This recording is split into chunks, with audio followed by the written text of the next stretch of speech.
Hello, I'm Isaac Hayes III, founder and CEO of Fanbase. Listen to what I'm about to tell you. The window to invest in Fanbase is closing. We've raised over $10.6 million of our $17 million goal. That means there's room for less than 6,370 people to invest in Fanbase for the average amount. The minimum to invest in Fanbase right now is $399. That makes you an owner in Fanbase today. Go to startengine.com/fanbase to invest. Why? Because current social apps have taken advantage of users for far too long, with content suppression, shadow banning, harmful racist content, and no real tools for monetization and equity. Fanbase has over 1.4 million users and counting, allowing anyone to reach all their following and monetize their content from day one. Social media is the new TV, and whoever owns the apps that distribute that content have the opportunity to own potential billion-dollar companies. While big platforms with uncertain futures are failing to serve their users, Fanbase is stepping up to fill the gap. Don't wait until it's too late. Invest now, invest for yourself and your future. Go to startengine.com/fanbase and own the next generation of social media.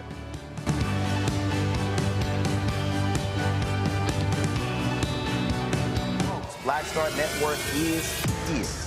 Hold no punches. I'm real revolutionary right now. Support this man, Black Media. He makes sure that our stories are told. Thank you for being the voice of Black America, Roland. Stay black. I love y'all. All momentum we have now, we have to keep this going. The video looks phenomenal. See, this difference between Black Star Network and Black-owned media and something like CNN. You can't be Black-owned media and be scared. It's time to be smart. Bring your eyeballs home. You dig?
Folks, today's Friday, June 27, 2025, coming up on Roland Martin Unfiltered, streaming live on the Black Star Network. Huge day at the Supreme Court.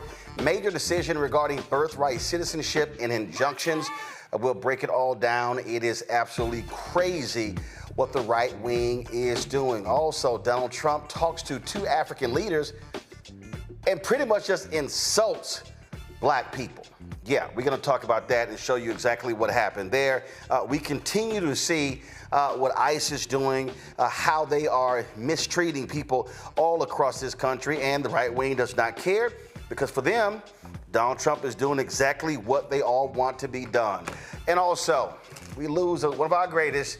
One of the co-founders of the Whispers has passed away. It's time to bring the funk on Roland Martin Unfiltered on the Black Star Network. Let's go. He's got it. Whatever the miss, he's on it. Whatever it is, he's Got the scoop, the fact, the find. And when it breaks, he's right on time. And it's rolling. Best believe he's knowing. Putting it down from sports to news to politics. With entertainment just for kicks, he's rolling. It's on go, roll, roll, y'all. It's Roland Martin, yeah. Rolling with Roland now. He's funky, he's fresh, he's real, the best. You know he's Roland Martin now.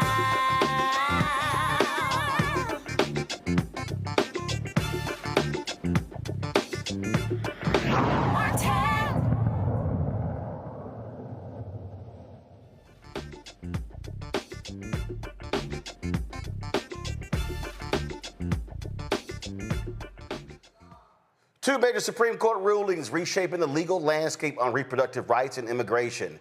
And millions of Americans could feel the effects immediately. In a 6-3 decision, the court ruled that states can block Planned Parenthood from receiving Medicaid funds, and not just for abortion, but for essential services like birth control, cancer screenings, and STD testing. In a separate decision, the justices sided with Donald Trump, pushed to limit nationwide injunctions, clearing the way for the administration to move forward with a plan to end birthright citizenship. A lot was said today. We're going to play you what Trump and the AG Pam Bondi said. We want to go right to our guest on this because, again, folks, it is unbelievable. Damon Hewitt, the president and executive director of the Lawyers Committee for Civil Rights Under Law, joins us right now. Samuel Spito, the associate director and counsel from the Legal Defense Fund. Glad to have both of you. Damon, walk us through here. People need to understand here. First of all, the Supreme Court did not overturn the citizenship issue, but explain to people exactly what did they do? Well, the court halfway punted, but also did some damage today, and the story of the damage will only be told in the coming months and years as other cases proceed. The Supreme Court did not actually decide whether birthright citizenship should be preserved, punted on that issue. The court also didn't dig deeply into the 14th Amendment in a substantive way, which many of us feared, because I think that's a big political project on the right, to start undoing things like equal protection and what have you. But what the court did was it essentially did a process damage. It said, look, you can't actually do these nationwide injunctions. And that's a really big problem because, you know, it's essentially like telling folks, well, if you experience a harm, it's only individual to you. In a case that wins big for one person, they're saying it essentially doesn't matter for the next person who's in exactly the same circumstance under the exact same government policy. That is actually bonkers and is contrary to the interest of justice. Samuel, the right had no problem with nationwide injunctions when Biden was president, especially related to student loans and other issues. In fact, Texas Attorney General Ken Paxton loved going to a particular judge, right-wing judge in Texas, to get those nationwide injunctions.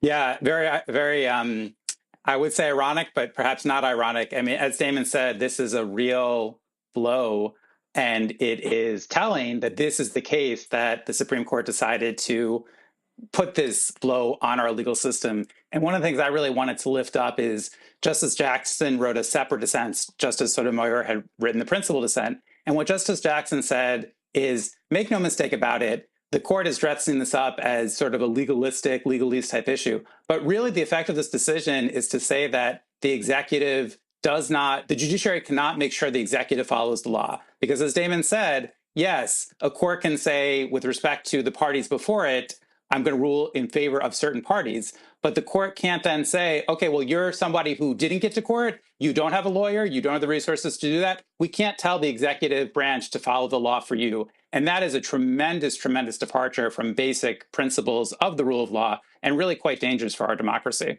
You also had a particular case, Damon, that dealt with religious rights where they are allowing parents to say, hey, I don't want my child listening to LGBTQ storybooks or things along those lines. What could be LGBTQ today literally could be Black History tomorrow.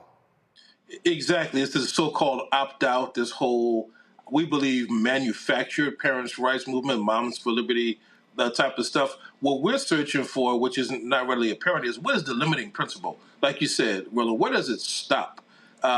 This is essentially taking private discrimination, at least potential private discrimination, and having the government or forcing schools to endorse it. It is actually going to likely either do one or two things. It will throw school districts and individual schools and classrooms into chaos, trying to navigate around people's private biases, or it's going to just water down curriculum, period. So it's going to be, test and drill and kill, just whatever's on the very basic curriculum. That's not good for anybody, including the students whose parents are forcing them to opt out. Well, I mean, here's a perfect example. University of Alabama, Birmingham had a private scholarship, privately funded scholarship for black medical students, and they stopped it because of threats from the Trump administration, their attacks on DEI. What we are seeing is they will apply this stuff to any number of things. And so if these parents, Samuel, are using this religious exemption or religious reason, they could slap that on anything. Yeah, I think one of the through lines from the decisions that we have seen, and you mentioned at the beginning, the decision with respect to access for folks on Medicaid to be able to go to Planned Parenthood as part of this sort of defund Planned Parenthood movement, is a real sort of picking and choosing about who in our country is able to have the protections of the law, who is able to have legal rights enforced, and who is not. And the Supreme Court has issued these very, very series of troubling decisions about who is really protected by the rule of law in our country today. That you spoke of that Planned Parenthood decision. I mean, listen, they do more than just provide abortion services. We're now talking about millions of people who don't have access to health services. You have the closing of, it's not like, for the longest, I think back to the 70s, early 80s, you had community centers that provided services. Those things have long shut down. And so, what next is these states, especially red states, will be targeting Planned Parenthood, Damon?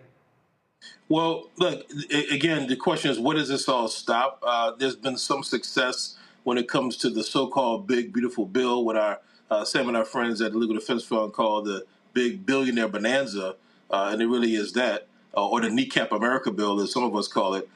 We have to stop at the pass all these efforts to erode, undermine, eviscerate both civil rights and social safety net. I think, though, Roland, to going forward, what some of these moves are going to do, the Supreme Court decisions, other things happening on Capitol Hill, certainly what's happening in the White House, they are actually expanding our coalition. We know that black communities are canaries in the coal mine. When we get when folks get a cold, black America gets the flu. People understand that we are essentially been in a laboratory or being treated like we're in a laboratory when it comes to all these changes, all these erosions of rights. But more and more Americans are starting to feel it. Women are feeling it with the Dobbs decision overturning Roe v. Wade. This Planned Parenthood piece is going to hurt people not just on reproductive rights, but just basic health care. And if rural hospitals start to close, including in Appalachia, including in majority white counties in some of these states, more and more people are going to start to feel the pain, but they're starting to wake up. And so it's going to expand the coalition of people who are willing to fight back, push back through political voice at the ballot box and beyond. Samuel, look, we keep telling people elections have consequences. Republicans, hard right, they've got a 6-3 majority on the Supreme Court. And one of the things we see is how these folks, they're attacking Justice Ketanji Brown Jackson, calling her a DE hire, all sorts of stuff along those lines. They don't want any pushback. And what people have to understand is that this is a court that clearly says we're going to let Donald Trump do a hell of a lot what he wants to do. People have to recognize that you're moving closer and closer to the executive branch snatching tons of power from judicial, from legislative, and being as close as we've ever had to having a king. Yeah, and so that's exactly what Justice Jackson said and really so powerfully explained in her dissenting opinion in the birthright citizenship case today. And I think one other thing that is really important to sort of pick up on one of the points that Damon was making is to remember what the history here of the birthright citizenship clause is. It was understood from time immemorial in England and the United States that anyone who was born in the country was a citizen.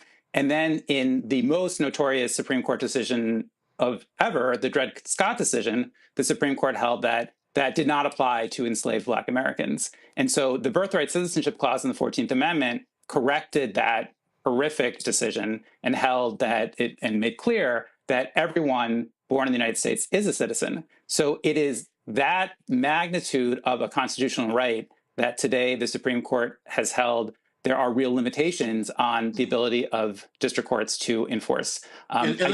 Yeah, go ahead, sorry, Damon. Well, I just want to add, like, in the crux of the decision, the money phrase, of course, as we all know, is that there are no right. Negro has no rights which white man is bound to respect.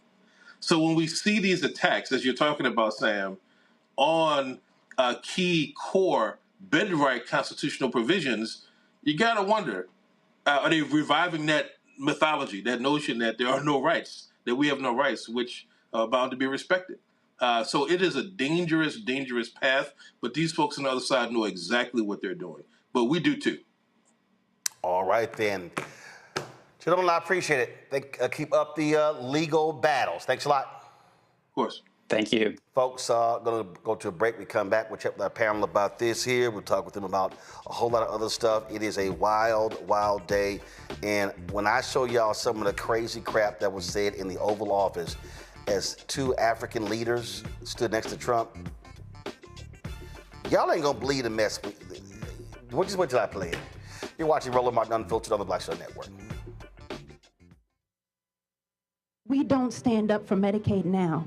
In spite of my honorable military service, the Senate will kill my child. I want the people that are trying to take this away from us to put yourself in our seats. Congress people, you got free health care paid for by the people, and then you don't want the people to have the same thing you have. That is sick, and we must challenge it. This bill will deny millions of people the health care that they need. This is policy violence. And we won't be silent anymore.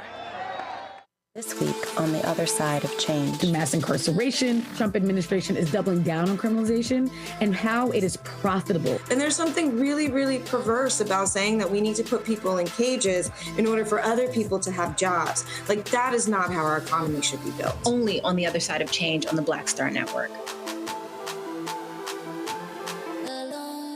Hi, everybody. I'm Kim Coles. Hey, I'm Donnie Simpson. Yo, it's your man Deion Cole from Blackish, and you watch Roland Martin Unfiltered.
All right, folks, let's welcome our panel to the show. Matt Manning, civil rights attorney, joining us out of Corpus Christi, Texas. Michael Imhotep, host of the African History Network show, joining us out of Detroit. I'll actually be in Detroit this Sunday for the NAACP Freedom Fund dinner, so picking up an award there. Also, Eugene Craig, CEO, X Factor Media, out of Baltimore. Matt, I'll start with you. Look, this is a right-wing court. They are lovers of religious liberty. They will side with these right-wing folks as much as they can. That's pretty much what that LGBTQ religious rights decision is. But when you look at this whole issue, the right absolutely wants to get rid of birthright citizenship. And in fact, listen to the crap Trump said from the White House podium today. The Supreme Court has delivered a monumental victory for the Constitution, the separation of powers, and the rule of law in striking down the excessive use of nationwide injunctions to interfere with the normal functioning of the executive branch. The Supreme Court has stopped the presidency itself. That's what they've done. And really, it's been an amazing period of time this last hour. There are people elated all over the country. I've seen such happiness and spirit. Sometimes you don't see that, but this case is very important. I was elected on a historic mandate, but in recent months we've seen a handful of radical left judges effectively try to overrule the rightful powers of the president to stop the American people from getting the policies that they voted for in record numbers. It was a grave threat to democracy, frankly, and instead of merely ruling on the immediate cases before them, these judges have attempted to dictate the law for the entire nation. Thanks to this decision, we can now promptly file to proceed with numerous policies that have been wrongly enjoined on a nationwide basis.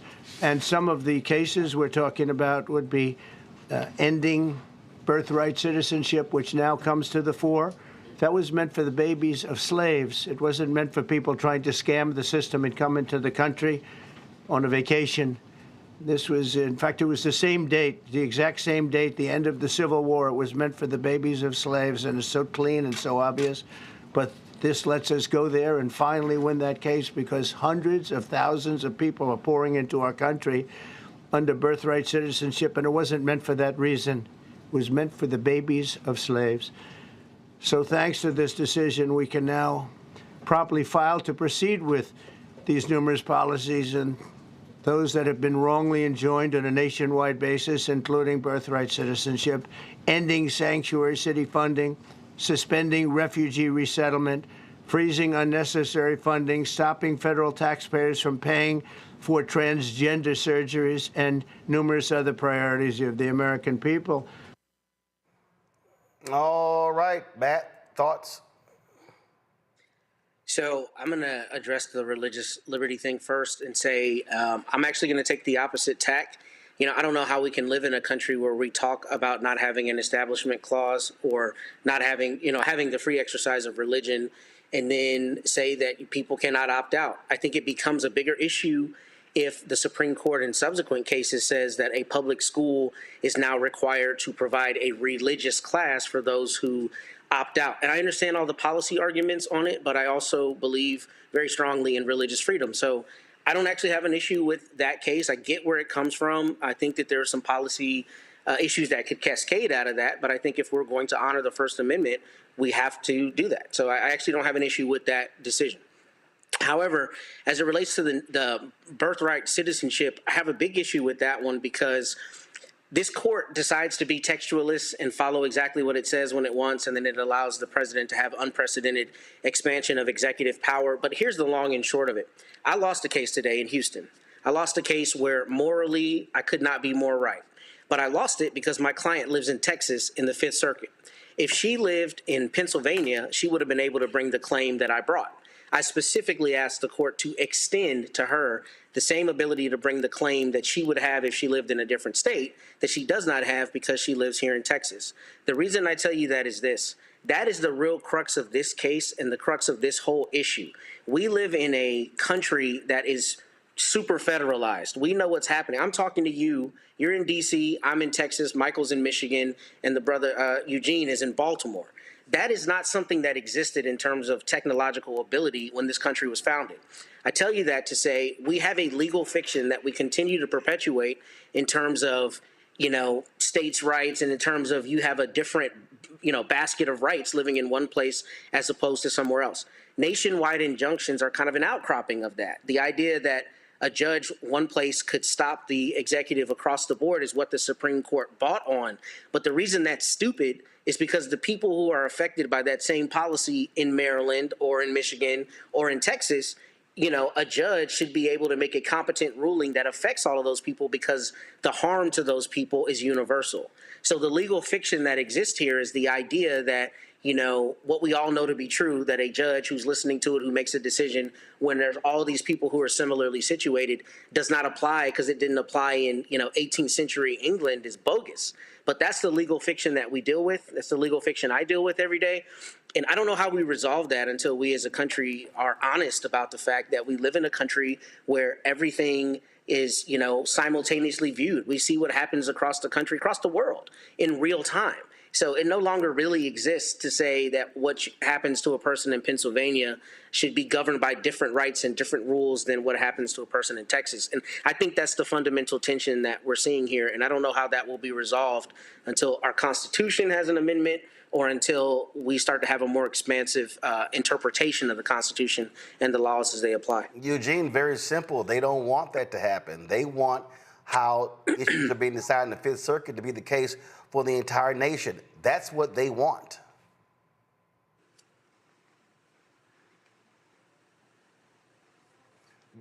Eugene, if you don't fix that damn mute button, I'm gonna whoop your ass. I'm a serial muter. You are worse than Nola with that damn mute button. Come on, man. Hey, nothing on the homie. But the thing is this, right? That's the thing, but I think also they don't understand the can of worms that Ed was talking about, right? Okay, if injunctions aren't going to be nationwide, are they going to be just specific to the state or to the district that the judge resides in? Now you're going to have civil suits, class actions all over the place. And then on top of that, the next time you have a Democrat president and whatnot, actually, hold on, Eugene, I'm going to stop you there. For some reason, your audio is actually distorted, so y'all work with Eugene on that. Michael, if we're going to sit here and talk about the birthright citizenship, that means Barron Trump's got to go because he's an anchor baby. Yeah, when the same rules apply to them, they never wanted to apply to them. Okay, so this is what we're dealing with now. Let's take a step back. This is all straight out of Project 2025. This is what we were warning people about. Roland, you and I and others here on the show, this is what we're warning people about because this all deals with the fear of the browning of America. This deals with the fear that by the year 2043, white people will no longer be the majority population in this country. The 2020 census scared a lot of these white Republicans when the percentage population of white people in this country dropped below 60% for the first time since 1790 when the first census was taken. It dropped to 57%. Then you have Donald Trump saying the 14th Amendment was for the babies of slaves. Yes, it was the brainchild of Representative Thaddeus Stevens out of Pennsylvania, one of the radical Republicans. Yes, it built upon the Civil Rights Act of 1866. And yes, it was primarily Section 1, primarily for former slaves, but it was for former slaves, not just babies of slaves. I don't know what this fool is talking about. And then this also came about 1868. It was ratified July 9th, 1868, when Louisiana and South Carolina ratified the 14th Amendment to the U.S. Constitution. One of the reasons why it came about was because of the Dred Scott decision, March 6, 1857, as your guest just talked about, where Chief Justice Taney, who wrote the majority decision, said that Negroes had no rights, that white people were bound to respect. He said they were not citizens, but also, just so people understand, the U.S. Supreme Court in that case also ruled that the Missouri Compromise of 1820 was unconstitutional because it robbed slave owners of their Fifth Amendment right to due process, and that nullified Dred Scott, whose real name was Sam Blow. It nullified part of his argument because he was taken into Illinois, which was a free state, and he went into Wisconsin, which was a territory. And the reason why Wisconsin was free territory was because of the Missouri Compromise of 1820. So this gets into a lot of law, gets into a lot of history, gets into the U.S. Constitution. But this is what we warned people was going to happen. Okay, we're seeing it unfold now, so we have to continue to fight. Lawsuits are being filed right now. Maryland and New Hampshire have announced they're filing class action lawsuits, as reported by the New York Times, against this. So this fight continues. Hopefully is everything straight with Eugene? We got Eugene back. Eugene, can you hear me? Oh, wait, hold on. All right, there we go. All right, we seem to be better. There we go. All right, then. Now you can make your points. I was just going to say that, they should be prepared for everything that comes with class action lawsuits across the country, flying all over this country. And then on top of that, when you end up with President Harris in 2028, going into 2029, Republicans have been probably the bigger abusers of nationwide injustice than Democrats. We saw it with everything done with Obamacare, DACA, the student loan forgiveness, you name Democrat priority here. Come next go around, they won't have that tool in their toolbox, and class action lawsuits move much more slower than the actual civil injunction does. But good luck, Republicans. Well, what I would hope happens here is that this wakes folk the hell up and realize that when you sit elections out, when you complain about things, but then you don't vote and you don't maximize your vote, then you see what happens. And so, people need to realize that this thing is real. We warned folks about this, and now they're seeing the real effects of right-wing rule in America. And of course, Trump was speaking then you had Attorney General Pam Bondi, who I guess she forgets she's the Attorney General for the United States. She really acts like she's the legal counsel. Americans are finally getting what they voted for. No longer will we have rogue judges striking down President Trump's policies across the entire nation. No longer. Today, in the 6-3 opinion, Justice Barrett correctly holds that the district court lacks authority to enter nationwide or universal injunctions. These lawless injunctions gave relief to everyone in the world instead of the parties before the court. As the Supreme Court held today, they turned district courts into the imperial judiciary. Active liberal judges have used these injunctions to block virtually all of President Trump's policies. To put this in perspective, there are 94 federal judicial districts. 5 of those districts throughout this country held 35 of the nationwide injunctions. Think about that, 94 districts. And 35 out of the 40 opinions with nationwide injunctions came from 5 liberal districts in this country. No longer. No longer. These injunctions have blocked our policies from tariffs to military readiness to immigration to foreign affairs, fraud, abuse, and many other issues. The judges have tried to seize the executive branch's power, and they cannot do that. No longer. No longer. These injunctions have allowed district court judges to be emperors. They vetoed all of President Trump's power, and they cannot do that. This has been a bipartisan problem that has lasted 5 presidential terms, 5 different presidents, and it has ended today.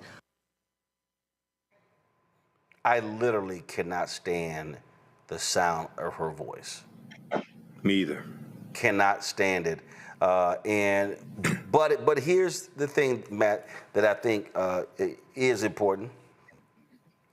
They're going to do what the hell they want to do. The previous Attorney General was sorry as hell. And I'm going to keep saying this and saying it again. When you get power, you exercise it?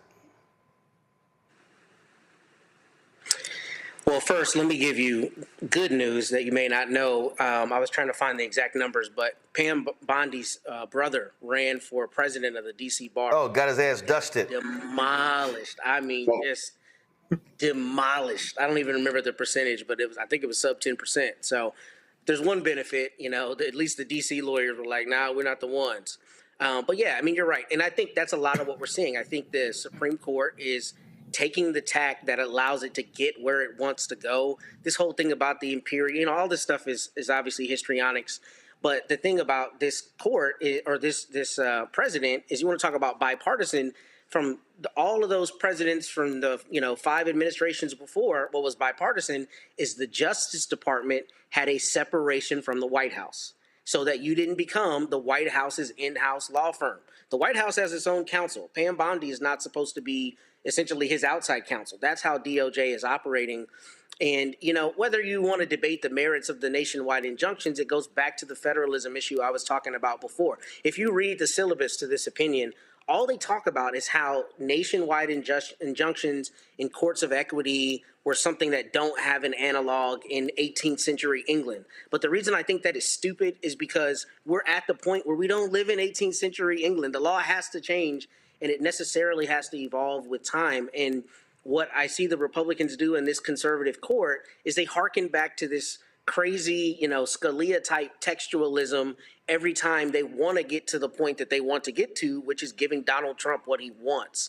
They're just finding a vehicle to get to that destination, and that, I think, is intellectually dishonest, but I also think it's dishonest with what we are as a country. We are no longer a country of 50 little states, 50 little fiefdoms. No matter how much we try to convince ourselves of that, we live in a country that is a globalized nation now. And the legal fiction that we're going to keep acting as though that isn't reality is just not going to get us anywhere, and it's going to continue to divest us of rights, particularly when you live in a Texas or a South Carolina or somewhere that does not want you to have rights, when the people in power are just continuing to give rights to people who look like them and divest them from others. So, I mean, we have to get to the point where we're honest intellectually about the country we live in. And again, here's the reality. The folk who actually give a damn, they're going to have to go hard at the ballot box. And it's as simple as that, Eugene. They got to go hard. I mean, you're dealing with people who want to, I keep telling people, they want to lock in power for the next 100 years. This ain't no cute little exercise. This is real power. Listen, Hillary tried to tell you, Kamala tried to tell you. You had a Secretary of State trying to tell you, you had the Vice President trying to tell you. And now for the second time around, people are realizing they both were right, and they're feeling the effects of it.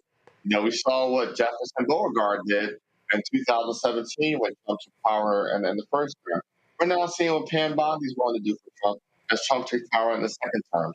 And the thing is this, the midterms are still a year and a half away, which gives them a very long time to do a whole lot of damage.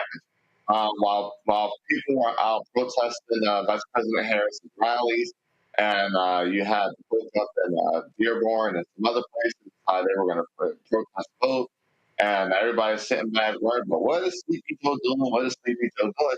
Well, Sleepy Joe made sure he confirmed as many judges as possible at both the appellate and district court level, because of situations that we all saw coming just like this. That's why we're seeing the institution itself being attacked. Pam Bondi just today filed a lawsuit against the entire Maryland federal judiciary because they don't like the rulings coming out of Maryland. I believe we're one of those 5 districts that she's pointing out and whatnot. But the thing is this: people have to vote like their lives depend on it, because their lives literally depend. Absolutely. Michael, about 30 seconds before I go to break. Well, seeing that display from Pam Bondi today is an absolute disgrace. And when you study the history of the U.S. Department of Justice, it was created in 1870 largely to enforce the new rights of black people, like voting rights. Okay, so when you look at what they're doing today, this is what you get. And she's acting like Donald Trump's defense attorney as opposed to being the people's attorney. That's what the attorney general is supposed to be, the people's attorney. Yeah, but she serves one person. All right, folks, going to a break. We come back. How is it you have a political assassination in Minnesota, and for mainstream media, they just sort of forget it actually happened? Well, today, former President Joe Biden paid respects to of course, the former House Speaker of Minnesota. I'll show you some of that when we come back on Roland Martin Unfiltered on the Black Star Network. Don't forget, support the work that we do. Join our Bring the Funk fan club. If you want to join via Cash App, you can use the Stripe QR code. This is it right here. And of course, if you're listening, just go to blackstarnetwork.com, RolandMartinUnfiltered.com to get the code for that. Check some money order. Make it payable to Roland Martin Unfiltered. Send it to P.O. Box 57196, Washington, D.C. 2003 7-0196. PayPal is R Martin Unfiltered, Venmo RM Unfiltered, Zelle Roland at RolandSMartin.com, Roland at RolandMartinUnfiltered.com. We'll be right back. If we don't stand up for Medicaid now, in spite of my honorable military service, the Senate will kill my child. I want the people that are trying to take this away from us to put yourself in our seats. Congress people, you got free health care paid for by the people, and then you don't want the people to have the same thing you have. That is sick, and we must challenge it. This bill will deny millions of people the health care that they need. This is policy violence. And we won't be silent anymore. On the next Get Wealthy with me, Deborah Owens, America's Wealth Coach, the wealth gap has literally not changed in over 50 years, according to the Federal Reserve. On the next Get Wealthy, I'm excited to chat with Jim Castleberry, CEO of Known Holdings. They have created a platform, an ecosystem to bring resources to Blacks and people of color so they can scale their business. Even though we've had several examples of African Americans and other people of color being able to be successful, we still aren't seeing the mass level of us being lifted up. That's right here on Get Wealthy, only on Black Star Network. Hello, I'm Marissa Mitchell, a news anchor at Fox 5 DC. Hey, what's up? It's Tammy Roman, and you are watching Roland Martin Unfiltered.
Well, Trump wants Congress to skip their holiday recess to pass his big, beautiful bill.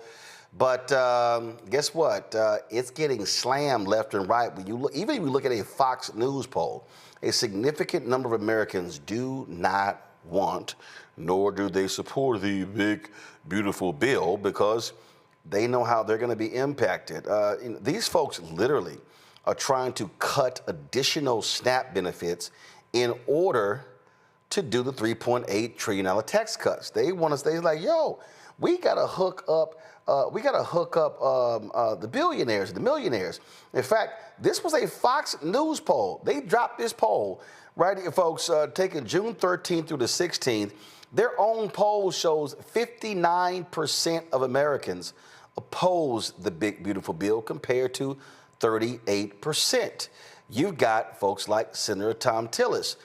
North Carolina Republican who's sitting here going, yeah, my state's going to lose a lot of money if this bill passes. But here's the other thing that I think Democrats should be doing more of, and that is exposing who the right is trying to hook up. This is what Congresswoman Stacey Plaskett laid out on the House floor when she said, y'all, follow the money. Thank you, Mr. Speaker. I have repeatedly told people when asked about the rationale for actions of this administration to follow the money. Yesterday in the House Budget Committee, we heard alarming testimony from expert witness Robert Gordon. He reminded of those motives in the Republicans' reconciliation bill when he explained the lucrative opportunities for powerful private contractors to profit off of the red tape in the bill created in Medicaid. Republicans' beautiful bill for billionaires requires increased work check-ins for people to retain that Medicaid. For employment data, states are likely to use the work number from Equifax, which costs over $20 per person per search. Under the bill, more than 18 million people would have to be checked every month. That equates to $360 million per month, and that is $4.32 billion per year, or roughly $43 billion over the bill's 10-year budget. Going to the vendors who make money, who are going to be processing this, follow the money. Now, this follows Republicans wanting to get rid of and just gut the e-filing system. Guess who that helps? People like H&R Block and other tax preparation companies. You got Republicans saying, I don't know of any Americans who asked for this.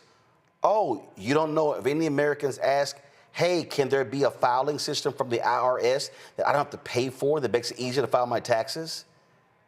This is a joke. Eugene, what they are doing is they are simply throwing billions of dollars at other people. They don't care about the taxpayer. And I'm telling you right now, this is where I said it. If I'm Congressman Jeffries, if I'm Ken Martin, I got me a David Letterman top 10. I'm calling it the most egregious thing of the day or whatever. They got to keep hammering this thing, and even going to. I said this about having joint hearings, but going to red states and saying, hey, y'all about to get jacked and you don't even know it. Look, this is what Republicans do to Democrats all the time, right? The Green New Deal has never actually passed as the Green New Deal. But every Republican voter, high IQ, low IQ, can tell you what a Green New Deal is. And in essence, they were, demonizing people that would essentially receive, benefits for greening, our energy economy. The same thing when, during Obamacare time, when the death panels were all the craze, right? Which actually ended up turning out to be not true at all. Democrats have to do everything possible to expose who would be the benefactors and end users of the dollars that are going to be passed along through the big, beautiful bill. Whether it be, the taxpayers, whether it be, hey, the accountants adding more lines to the tax code, whether it be people like Eric Prince, who are set to make billions of dollars off of immigration enforcement, already begging Trump, hey, let us open up our own CSOT. You got to go all the way to Honduras or Venezuela somewhere. We can do it for you. And states trying to do the same thing. Also on the flip side, right, there's a reason why Elon was lashing out after the bill came out because, hey, they're paying for this bill by taking away the tax credits and subsidies that make Tesla profitable. So these are all opportunities for Democrats to exploit to continue to chop away support of this bill, and while at the same time showing how it directly hurts and affects them. When you tell me that, hey, my federal government's about to spend trillions of dollars, and while they're doing that, Western North Carolina that got ravaged by natural disasters is not getting a dime or not getting what they need to rebuild, that's something that will flip multiple House seats in North Carolina in the next election if done properly.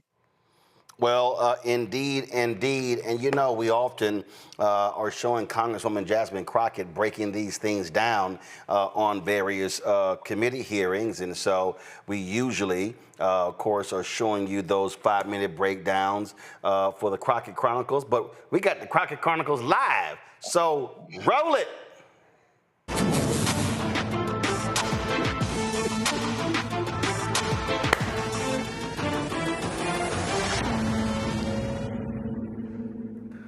All right, Congresswoman Jasmine Crockett is in the house. Glad to have you. What's happening?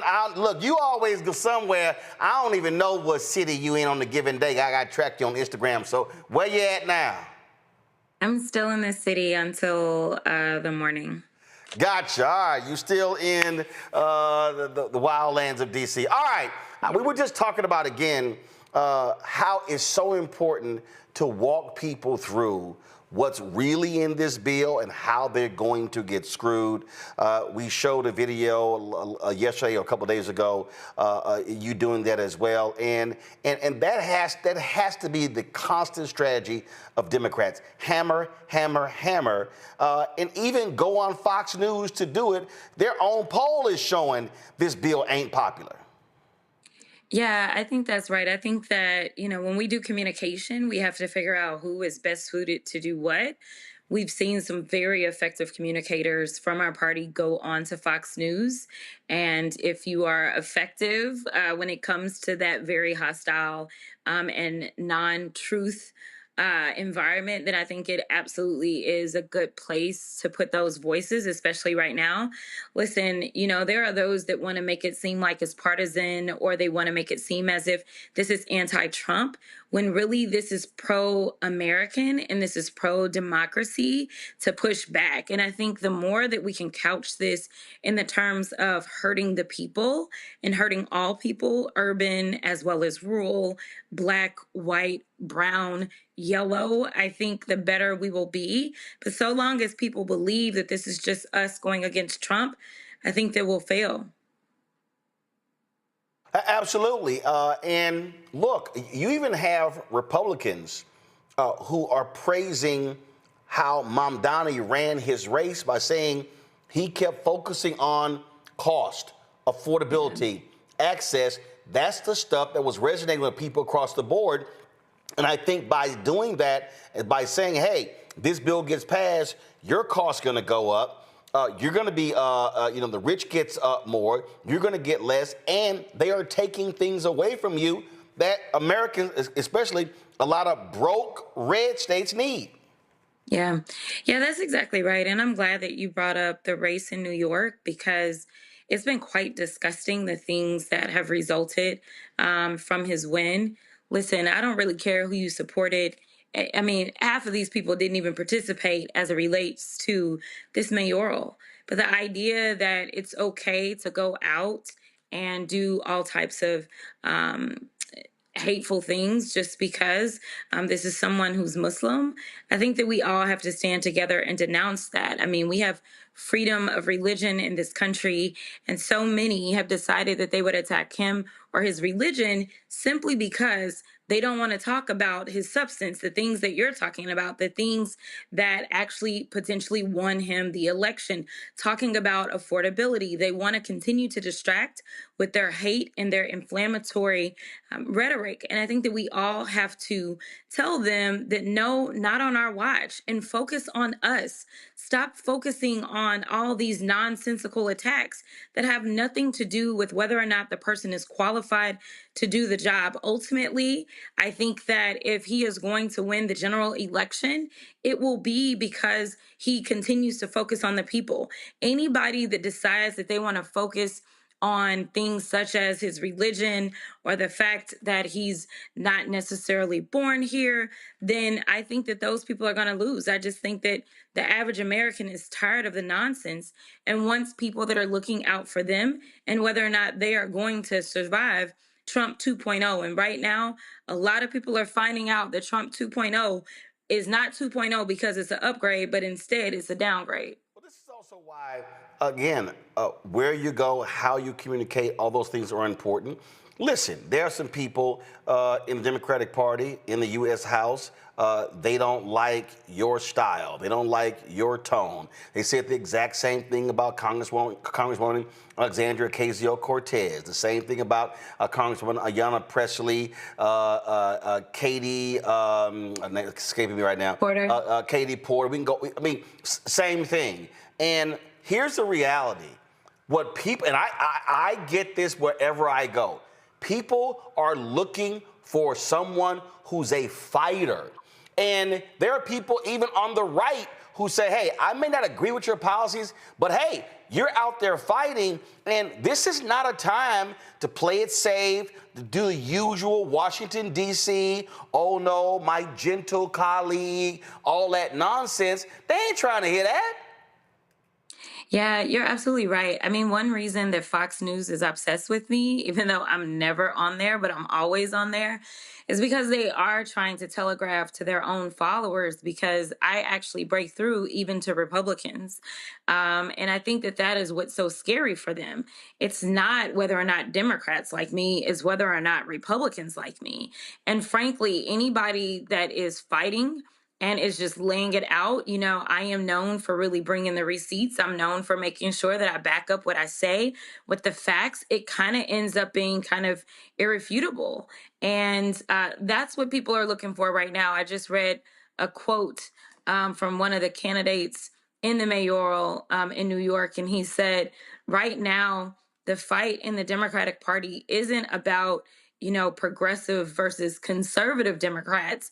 It's actually the fighters versus those that will fold. And I think that that's absolutely right. I think that the fight isn't necessarily specifically over the policies so much as it is over who it is that people believe are actually fighting for them. Talked about Fox going after you. Trump really can't stand you.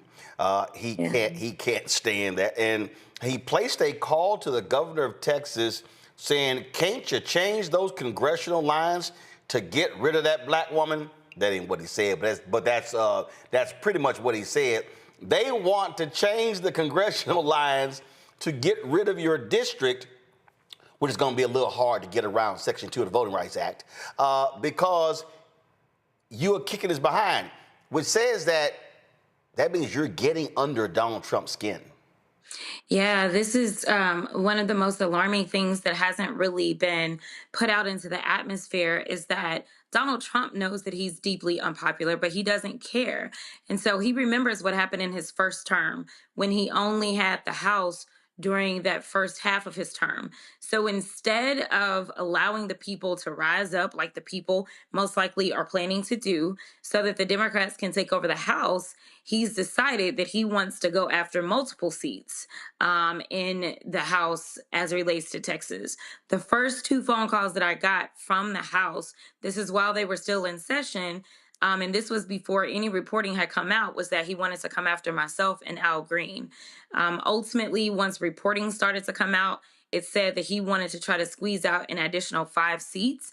We only have 13 Democratic seats in the state of Texas right now to 25 Republican seats, which is completely skewed and gerrymandered as it is. And so, yeah, this is his little project to hopefully hold on to the House, the same like he did in North Carolina. And he's also planning to go after Ohio as well, and targeting 2 women there in the state of Ohio. So people need to wake up and understand that, like, ultimately, if we don't have the numbers, it's not because we're not out here working. It's not because we're not trying to win. But when the system is rigged against you, there's only so much that you can do. So it'll be interesting to see what some of our blue state governors decide to do, whether or not they decide to push back and say, hey, 2 can play this game. If you want to sit up here and try to play with those Democrats that are in red states, then we can play with the Republicans that are in blue states. So we'll see ultimately how this kind of shakes out. But he's already called a special session in the middle of July, I believe around like July 15th. And we will find out whether or not he's going to put redistricting on the call. We talk about, again, gifts from, or I call it manna from heaven, the gifts being given. Kentucky Senator Mitch McConnell gave Democrats, I think, a really great gift when he was asked the question about Medicaid cuts in his home state. This is literally what the senior senator from Kentucky, the man who was the Senate Majority Leader, said. They'll get over it. Yeah. That's a hell of a thing for somebody to say who has guaranteed health care for life and has a platinum health care plan that's far different than a lot of those broke conservative people in Kentucky. Yeah, I mean, you've got to wonder. I mean, they're saying the quiet part out loud nowadays, right? Like, for a long time, their policies have harmed those that they are supposed to serve. But they have gotten to the point that they are down with saying, listen, I'm here to be your gravedigger. I am not here to serve you. I am not here to represent you. I am not here to do what is going to be best for you and your family. Instead, I'm going to just go ahead and help to put you 6 feet deep. And ultimately, listen, if you're down with that, if you believe that like making that sacrifice is what you should do in this country, then so be it. I look at service a little differently. And so I'm going to keep pushing the real truth out there about how harmful it is and explain that I am against this because I know that the people that elected me from Texas 30 and sent me to DC, that they are against it because that's someone's mother. That's someone's grandmother, uncle, father, sister, brother, child. And so I think that it is completely contradictory to this idea that this is the party that is of Christian values. No, you're not. This is the party that is pro-life. No, you're not. Listen, when it comes to being a Christian, it's not what you say, it's what you do. It is through the actions that we interpret whether or not someone is actually Christian.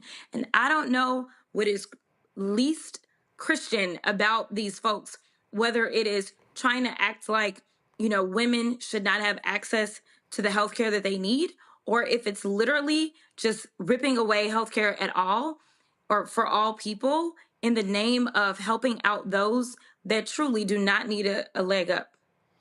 To that particular point, Nicholas Kristof had this story here, his column in the New York Times. He talked about how all the food subsidies being cut by the United States. He said a child dies of malnutrition every 15 seconds as 185,535 boxes of special food for starving children are stacked in a warehouse in Rhode Island, paid for by American taxpayers. After shutting USAID, the Trump administration is just sitting on the boxes. And I have said before numerous times, these people are not pro-life. They are anti-abortion, but they as sure as hell are not pro-life, and they are not lovers of Jesus Christ. Yeah, no, I mean, most people did not understand, and I think that a lot of people still don't understand how the vast majority of our aid works, whether we're talking about USAID or whether we're talking about aid that we send over, say, military aid or anything like that. We usually don't go dropping bags of money, right? What we do is we contract with those that are here in our country and we spend that money with people here so they're able to make money. We're then able to tax that money, right? So we're technically getting some of that money back and then we are then sending that overseas. So whether we're talking about defense contracts, because when we do things, we don't just say, oh yeah, you can have certain weapons. Like we send those weapons from the United States and we send them over. We don't give people access to our secrets and things like that. Same thing with the food. What happened is most people didn't understand is that we were buying food from local farmers and that's where the money was going. And then they would send the food overseas. But unfortunately, the farmers lost out as well as the people that were supposed to be on the receiving end. Essentially, all we did was commit this great waste in the age of let's get rid of, waste and fraud and abuse. I think everything about the way that this administration has operated has not only been wasteful, but fraudulent and abusive. And I hope that the American people are waking up. We heard testimonies of various farmers that decided to go out there publicly and talk about the harm that was being done. As someone who served on the Ag Committee, I can tell you that I've been on my fair share of farms. And this idea that we continue to keep people divided, we should not. If the farmer is surviving in rural America, then that very well means that we are surviving no matter if we're in urban, rural, or suburban America, because we're able to eat. We should want our farmers to survive, and our farmers should want us to make sure that we're making the investments in things such as SNAP benefits, because that means that that grocery store is going to buy food from them. That means that the people that are going to the grocery store are going to be able to buy the food. The issue is that we have allowed ourselves to be divided at every step of the way instead of understanding that we need each other to survive. Last question. You saw at the House Oversight Committee ranking member seat. Democrats chose Congressman Robert Garcia. I opened this talking about your constant travel, doing all kind of stuff, traveling the country, raising money, being away from home, all those sort of different things. And then you got folks on Capitol Hill, people in your own party saying, oh, she's not a team player, which is sort of weird if you are going on behalf, speaking in people's districts. They're asking you to come in. They're asking you to donate. You raise a lot of money. You donate it to others. So it had to be upsetting to hear people say you're not a team player. And so what focus now? Because obviously people still want you, media folks always calling you left and right. But that's a hell of a thing to say when your track record says, I've helped a lot of people out with money, time, and energy. Yeah, I want people to know that, like, I mean, when you're in politics in general, like, I mean, everything is a competition, number one. And number two, you know, somebody's got to lose. I mean, clearly there was only one spot. And so I do want to clear the air on this idea that, like, this is about a win or loss. For me, it's more so just some of the things that were said that were really disheartening in this race, right? And the only thing that I really wanted my colleagues to do is to make an assessment of who could be effective in this moment. And ultimately, if the caucus would have been like, yo, like, person X is like most effective in this moment, then that's one thing, right?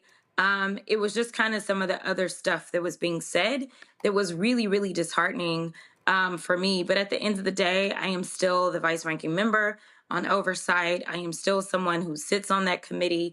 And so I am going to do what I need to do on oversight. I'm going to do what I need to do on judiciary. And it's just clear that, you know, leadership specifically, because I decided not to push it to the full caucus because of the message that elected and appointed leadership decided to send by the number of votes that, you know, I was given, even though I had more commitments than that going into the leadership meeting. So I said, okay, it's cool. Like, y'all sent a message that y'all aren't really open to working with me. And so I read the message loud and clear. And so for me, though, I think about the fact that there's a lot of time that I have missed in the state of Texas in general. And so I'm not going anywhere, but I am going to move a little differently. I think that working with people like my pastor, Pastor Freddie Haynes, or working with Pastor Jamal Bryant, or working with Bishop Jackson, or like, there's so many others. I think that I'm going to dig into like what I'm doing specifically with my advocacy and partnering up with those that are in the Black faith community, making sure that they have access to the information that they need.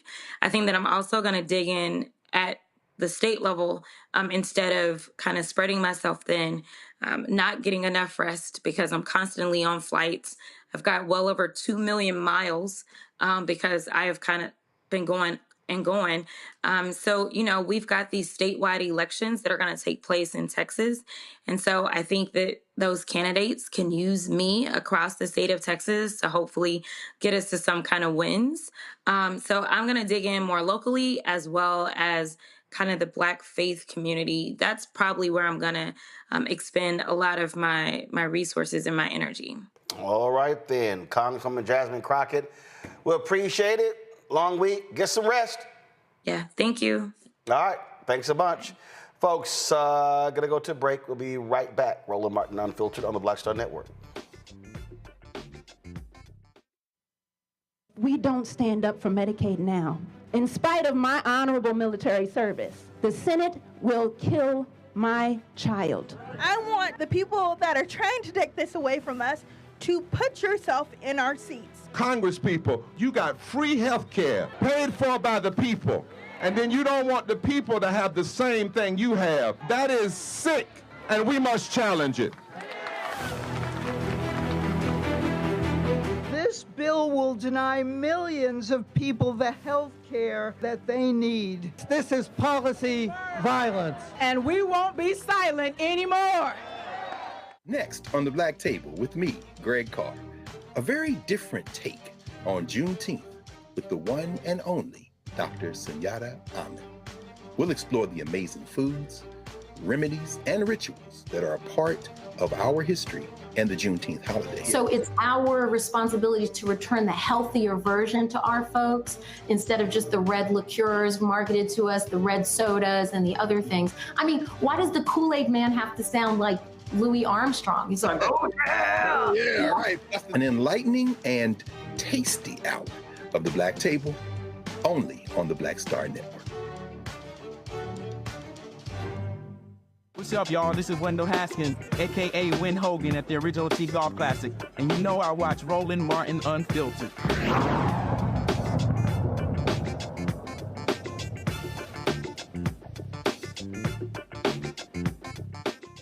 Let's go to our panel, Michael, Matt, and Eugene. Listen, I talked yesterday that okay, for the House Oversight Committee, they chose Congressman Robert Garcia.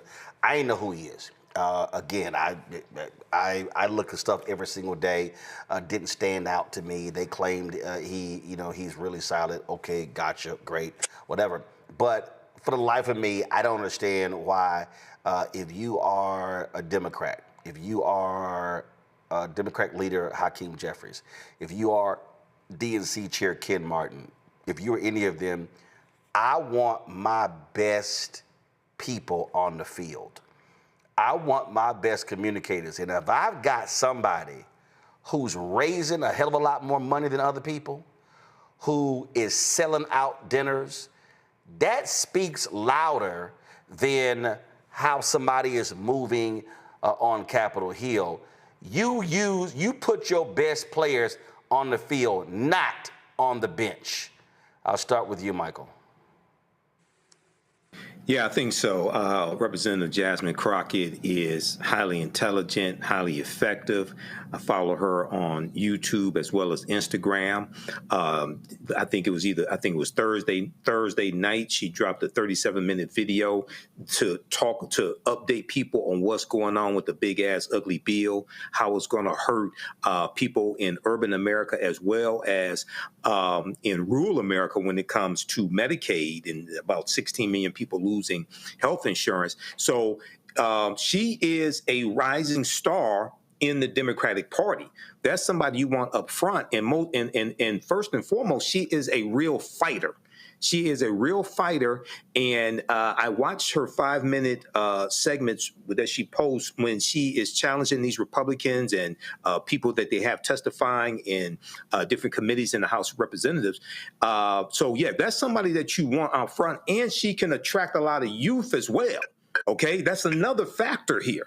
And so, I think, and this is not taking anything away from Representative Garcia, but yeah, you want somebody like her out front in a leadership position. Absolutely. Matt?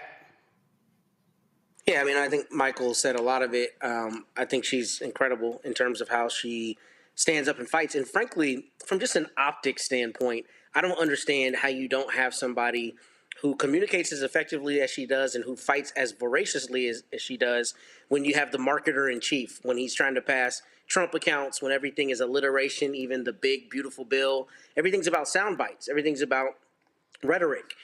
She's very good at incisively picking apart ideas, but she's also very good at packaging those ideas in a memorable way. The Democrats have to realize that fighting fire with policy is not going to get you down the road if you have the wrong communicators of that policy. It needs to be fire and policy. And when you're not picking people who are able to bring that energy and keep that energy, then you're not able to get that messaging across. And that's what I think is so strange about this. I don't understand why the Democrats haven't figured out a way to put these rural Republicans, people from Texas, in a bind when you look at these big tax cuts that are going to affect people's lives in a measurable way. It seems they would have figured out a coherent policy to attack those Republicans who are going to have the same reaction, just like Chuck Grassley did in the video you played, months ago, where people are just literally there screaming till they're red in the face because they're not getting what they bargained for with this Trump presidency. It seems like the Democrats should be lashing onto that and leveraging that a little better. And I don't know why they haven't figured out how to do that just yet. But I think that also necessitates that those Republicans grow a spine and be willing to stand up against the president. And we know that they're not doing that. So I'm not sure how they reconcile that, but it seems to me part of that is through consistent, strong messaging. Eugene? I'll put my consultant hat on for a second here, right? Elections come down to three things: money, media, and manpower. Jasmine Crockett is one of the highest fundraisers, not just in the Democrat caucus, but in Congress, right? And when you're bringing on the crop of new candidates, getting the crop of getting your bench together, you need somebody like her that can help people raise money, right? Give the cosign, right? Give the cosign to the small, large donors. Say, hey, this person has my mark of seal of approval, and open up your wallets to them. Media, Fox News is obsessed with her. CNN is obsessed with her. We have our, we black owned, so we're gonna cover it regardless. But at the end of the day, the ability to garner media when you have 30 odd members of Congress fighting for the same airtime is valuable. Manpower. She's able to mobilize people across the country. And particularly, I understand, her wanting to move around and move differently, but I think also she should keep in mind that Black women across the country are looking at her for leadership. And, the ability to mobilize people is a special, special one.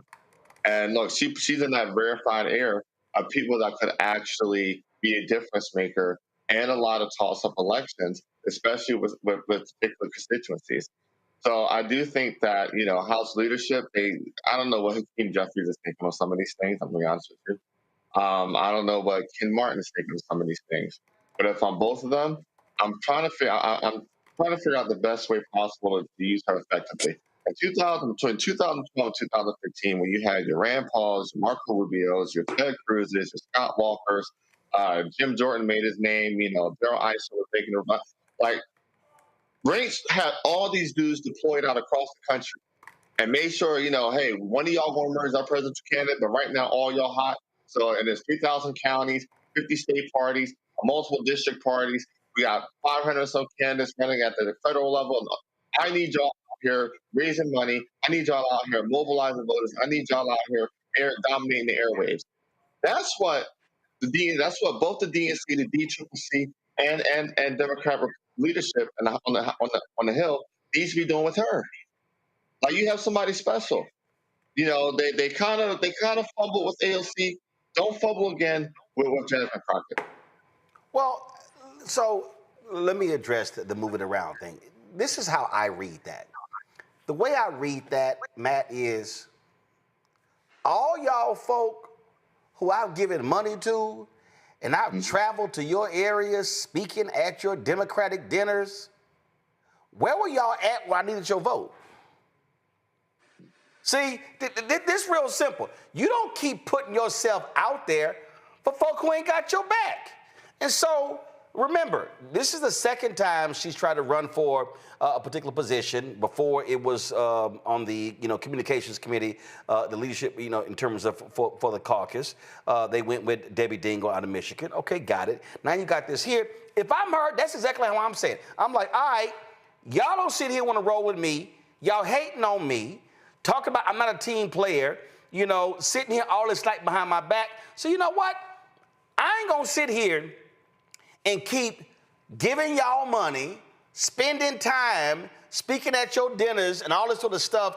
I'm going to go do some stuff that I want to do in some other areas that I care about, because it's clear that if you ain't got my back, well, I ain't going to keep showing up for you. If I'm with her 100%. I mean, yeah, everybody's been in that group project where they have to do all the work. I mean, and that's what it comes down to. And yeah, I don't think you're wrong. I mean, I will say, I ask, you know, what do we need from her right now? And I understand the idea of like, I'm gonna move around because you're not showing me love when I'm doing all of this work for you. But I also realize that we need someone to stand strong right now against, you know, an assault on basically every aspect of our lives. And she's doing that. And maybe I think that there's a fair question about whether that moving around, so to speak, needs to come later once things are settled. But also, you know, this is going to be 4 years of a current onslaught from this administration. And, you know, maybe that will energize other people to come out. Although it seems that Democrats are just not finding their footing in terms of messaging or anything in terms of stopping that onslaught. So I don't want to put all that on her shoulders either, because I think, you know, sometimes they try to play that both ways. You're not a team player, but when we're getting outsized performance from you and you decide to step back to let other people step up and they don't, then you're not a team player. But you know what? But you know what? But see, I don't necessarily think I don't believe she's saying I'm going to step back so y'all can step up. I think it's, you know what? I'm not about to keep killing myself doing all this stuff if you ain't, listen, the phrase, if I scratch your back, you scratch mine. At the end of the day, if you doing stuff for folk and then they ain't doing nothing for you, it's like a one-way street. So why do I need to keep doing stuff for y'all? Look, I get it. I totally understand it. And again, Michael, I just think it is beyond dumb. I think it is beyond dumb that if you are Democratic leadership, you are not fully embracing of Jasmine Crockett, AOC, Ayanna Pressley, and others, because I showed the video. We played the video yesterday. A sub-congressman, oh my God, y'all pull that video up. He was sitting here, he got two other people behind him, and he talking about the bill, the whatever the hell bill. And I'm sitting here going, ain't nobody listening to this man. Ain't nobody listening to him. I'm understanding messaging. It's not just what you say, it's how you say it. Like, I don't even know who this dude is, but ain't nobody responding to this. Yeah. Play it. We are here with an urgent message. Republicans right now are attempting to jam through a bill that would present the largest loss of health care and food assistance in American history. And why? All to pay for tax cuts for millionaires and billionaires. Now, just a few weeks ago, the nonpartisan Congressional Budget Office confirmed that if their bill becomes law, it will be 16 million Americans who will lose their health care. This bill includes the largest Medicaid cuts in American history, large cuts to the Affordable Care Act, and even more than $500 billion worth of cuts to Medicare.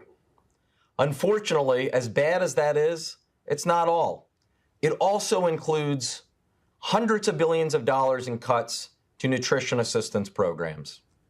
You can see why we like to call what Trump has labeled the big, beautiful bill actually what it really is, the big Republican betrayal of working Americans.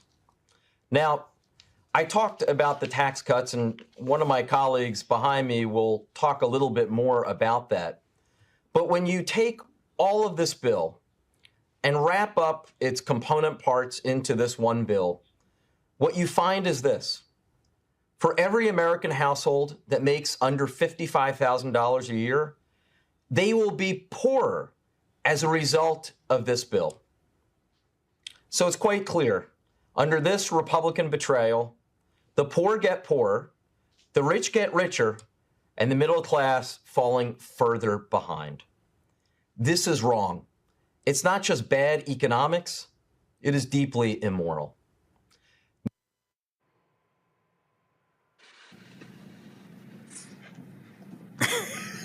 I know I'm hot, guys. I got it. He put me to sleep. I'm sorry. Were any of y'all engaged for those 90 seconds? No, and I'm pretty sure No. you know, that like video probably went nowhere. So nobody. Well, I'm gonna tell you what it is. It's the big Republican something working people. Oh my God. So, you know. Oh my well, God. I know you're gonna play the. I know you're gonna play the video when you call my name. I'm sorry to cut you off, but this is something. I'm glad you played it though. This is something I was thinking about earlier today. I consume a lot more media and news than the average person, and a lot of these African American politicians I follow on social media as well. From my analysis, a lot of the black politicians fight harder than the white ones do. Okay, what we just saw, first of all, he looks like he wants to run for president, number one. Number two, it's boring. It's not going to engage people. It's not going to get them to stop. If that was scrolling on social media, TikTok or Instagram, it's not going to get people to stop. But not only that, did you hear anything specific? Like, you got to illustrate. I was just like. That's my next point, because, you know, you need to have some illustrations, some poster boards behind you, breaking down bullet points, things like this. But hold on. But how he looked like one of those FBI Department of Justice news conferences. Where the attorney general was standing there, and you got the U.S. attorney over here and the investigator. Ladies and gentlemen, I'm here to announce that we have filed federal charges again. Y'all, this thing is, oh my God. Right. He looks like he wants to run for president. And the other thing is. What, student council president? No, president of the United States. No, that ain't even president of the United States. But the other thing is, they listen to these white political consultants. Okay, these white political consultants who never won, most of them never won an election themselves where they were the candidate. They listen to them on how to present themselves to the public. That's why that stuff is not working. That's why Jasmine Crockett, Ayanna Pressley, Nikema Williams, that's why LaMonica McGyver, that's why they're so effective and they resonate with a lot of people, especially African Americans. I just, Eugene, I'm sorry. That's just, I'm again, if I'm trying to sit here and talk to people about how this bill is so awful, I want to send out my fire breathers. I want to send out my folk who gonna flame their asses. That's what I want to do. I agree. The thing is this, right? I go back to the 2015 presidential cycle. The reason we know Ted Cruz's name and the reason we know Jim Jordan's name is because they were fire breathers. They were lighting them up. You know, the right went crazy about AOC, not because she, you know, popped off a Democrat powerhouse, but because she was able to go out there and light people up. Staying with Ayanna Pressley and now with Jasmine Crockett. If I'm Democrats right now, I am looking to build up that next wave of Jasmine Crockett. And I'm, you know, probably more than likely if I'm the NCTR, which I'm not. But if I was, I would be doing everything possible to empower her to be able to go grab that next wave and that next wave. Because going to look 2026 and 2028, you're going to need everybody. This is a 3,000 plus county battle that's being fought. They just announced, Dan Bacon's not going to run for re-election. That's a prime pickup seat, right? And guess what? You're probably going to want a Jasmine Crockett to go in there and help some startup, you know, young Democrat that's going to run in that seat raise some money. But if you're getting people like her to the sidelines and not keeping them on the field, you already set yourself up for losses. Absolutely. They just crazy. They just crazy. And that's just who they are. So it's a trip. All right, y'all.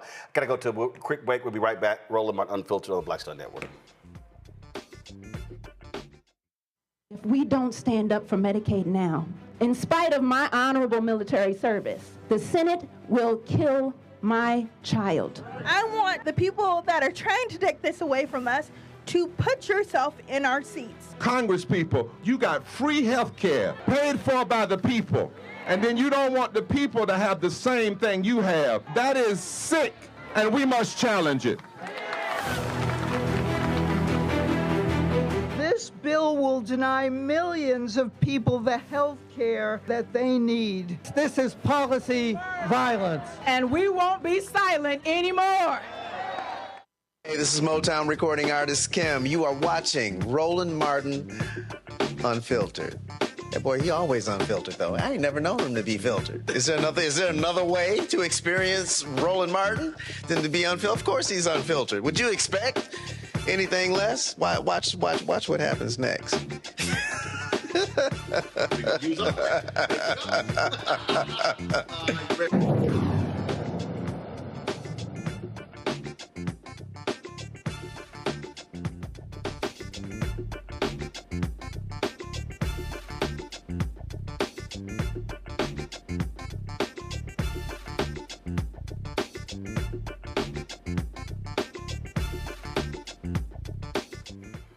The other day I had crazy conservative Shelley Winter out of Atlanta on the show talking about, of course, why all of these black Trumpers, these little MAGA folk, it's amazing how they real quiet on black stuff. I'm going to get to them in a second. But Bishop William Barber is with us. And matter of fact, Bishop, I'm going to ask you this here, Bishop.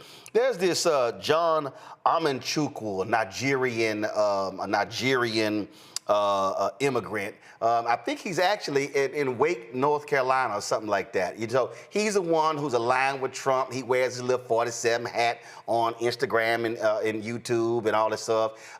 He's joining with Trump on banning books. He's all about talking about LGBTQ stuff. But it's amazing how folk like him, when Trump was trashing African nations, this African immigrant don't say nothing. When they have an anti-black agenda, this African, go and show his face. Just show his face, his little Amanchukwu. They ain't got nothing to say. So it's amazing when they love talking, they show up at Black History Month receptions, Bishop Barber. But when we look at how the policies are going to negatively impact black people, these so-called pastors like John Amanchukwu, it's amazing how quiet they are. You know, that problem with that, and I'm sorry my voice is a little bad tonight, Roland, I've got a broncho thing. But the problem with it is that's their theology. The only thing they're looking at is getting paid. They become chaplains of Trump, if you will. They are not prophets. They don't speak against injustice, and they really don't care about the least of these. And the people, many times sitting in their own pews, they are content with a few accolades for a minute and whatever airtime they can get. And it's actually, you know, well, it's, to be quite honest, it's damnable, it's sinful. And that's why we have to counter it. That's why we have to have shows like what you're doing. That's why I was listening a minute ago and just listening to what you were saying, even about the Democrats. They all, what I think they need to do is do like SNCC used to do. SNCC, before you could go out and speak, they put you in a room and you had to go through, you know, a battery test, and you had to be pushed and you had to be trained, because this is no time to have weakness in the public square. You know, literally, Roland. I was thinking about you. I were talking about the other day.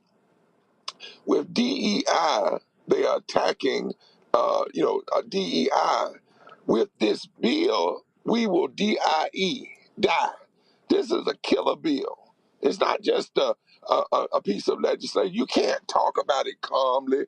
And you're talking about 51,000 people dying in the first year with this budget bill, and every year for 10 years. That's 500,000 people that will die from the impact of this bill, in addition to the 250,000 people who are already dying from poverty every year in this country. There's no way in the world we can listen to these, as you say, these pastors who won't say a word about what's really happening to our communities. And there's no way we can be calm about this stuff, man. This is the time. If you ever been loud and strong and accurate, it's the time to stand up now. Well, absolutely, and that's one of the reasons why.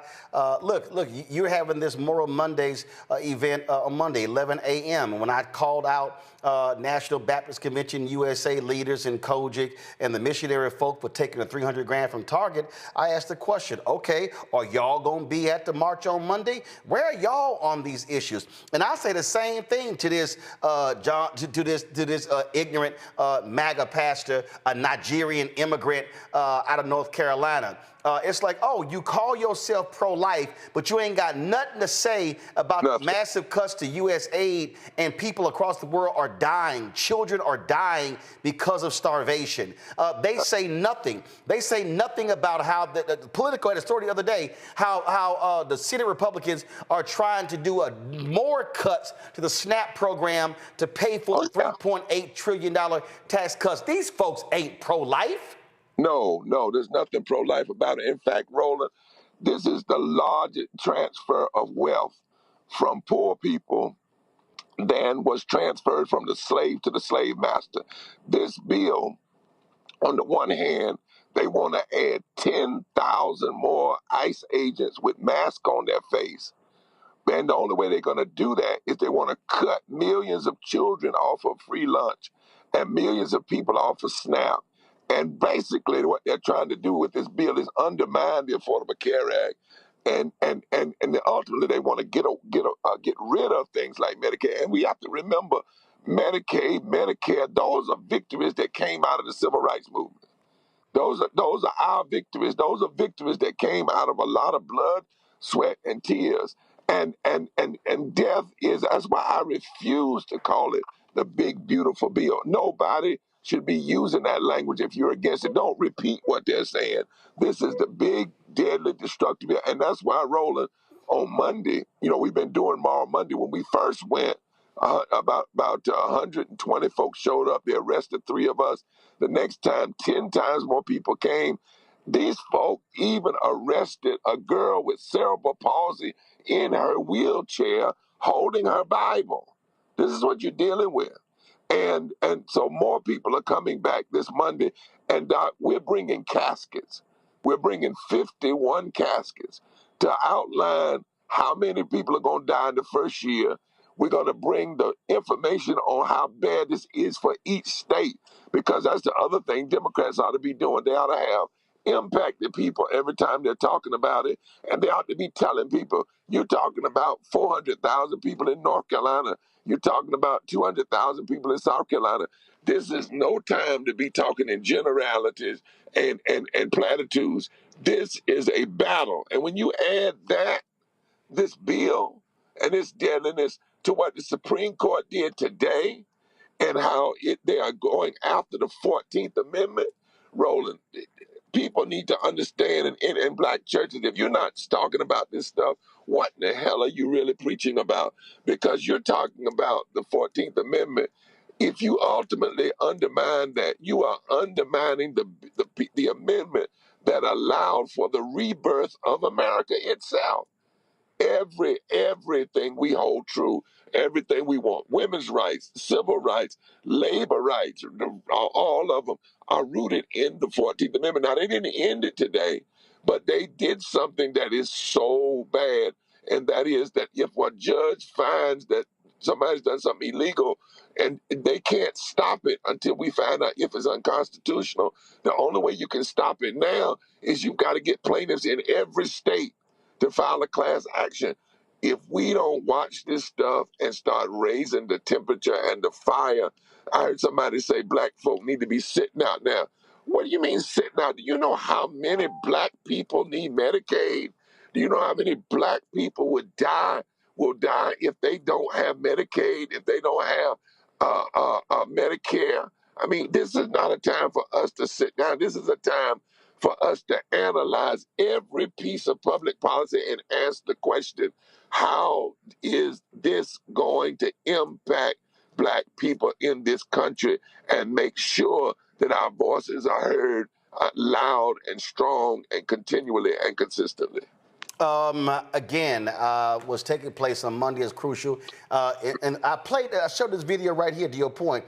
here were people in wheelchairs, and they had ties on them, arrested them because they were protesting Medicaid cuts. And they arrested y'all for praying in the Capitol Rotunda, but when a right-wing evangelical came in there singing, oh, they came out and it was like a worship service in there.